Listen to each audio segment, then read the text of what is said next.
Donald Trump signed a second coronavirus relief package into law. This package touches on a number of issues facing Americans and includes employee rights. The legislation mandates paid sick leave and child care leave, but only for certain employees. With questions surrounding that measure and a whole lot more on what your rights are as an employee, we are joined live via video conference with employment attorney Alan Crone. Alan, thank you for joining us this morning. Question for you: if someone out there is told by their employer you have to stay home, perhaps they've been exposed to the disease, does that person have to take vacation and sick time, or are there some rights that the employee has because they're mandated to stay home? Under the new Employee Emergency Paid Sick Leave Act that was passed by Congress and signed by the President this week, it applies to employers that have less than 500 employees. So that's a definition of a small business.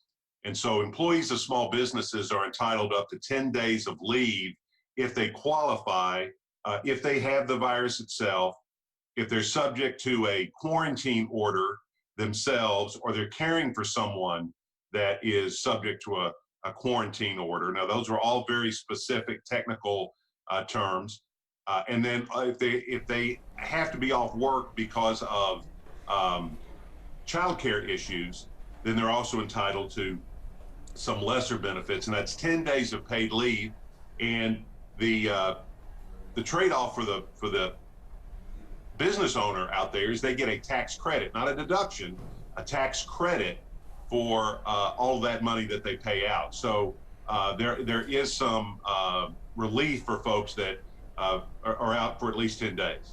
There are a lot of exceptions, as you mentioned, businesses with fewer than 500 employees.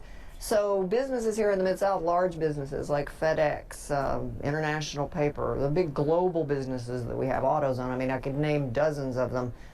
They're totally exempt from this. Is there any relief at all in existing law for those employees?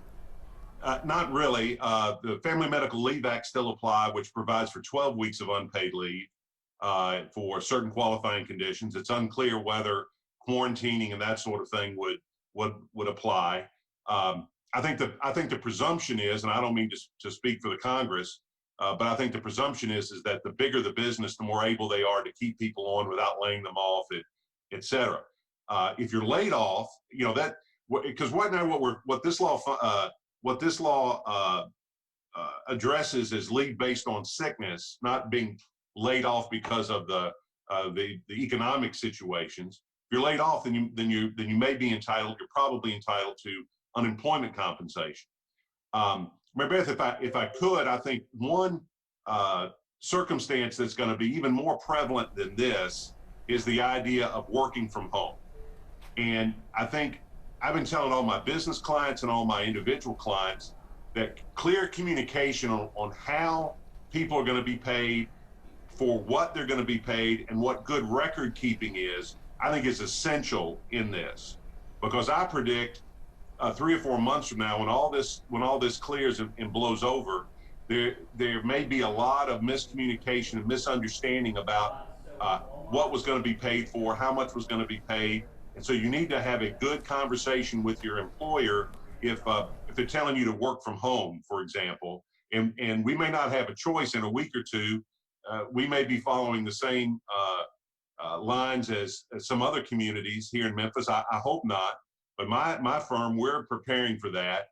And one of the issues I've seen just over the years with working from home is miscommunication on how employees are supposed to keep their time, what they're supposed to be paid for, and how long they're supposed to work.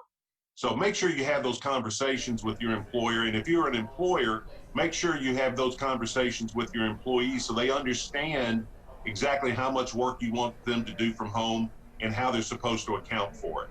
Gotcha. Okay, thank you so much, Alan. I really appreciate it. It's really complicated and people have a lot of questions, so thank you. Very good. Good to talk to you. Good to talk with you. And here is where to reach Alan Crone and his colleagues if you have a specific question about your situation.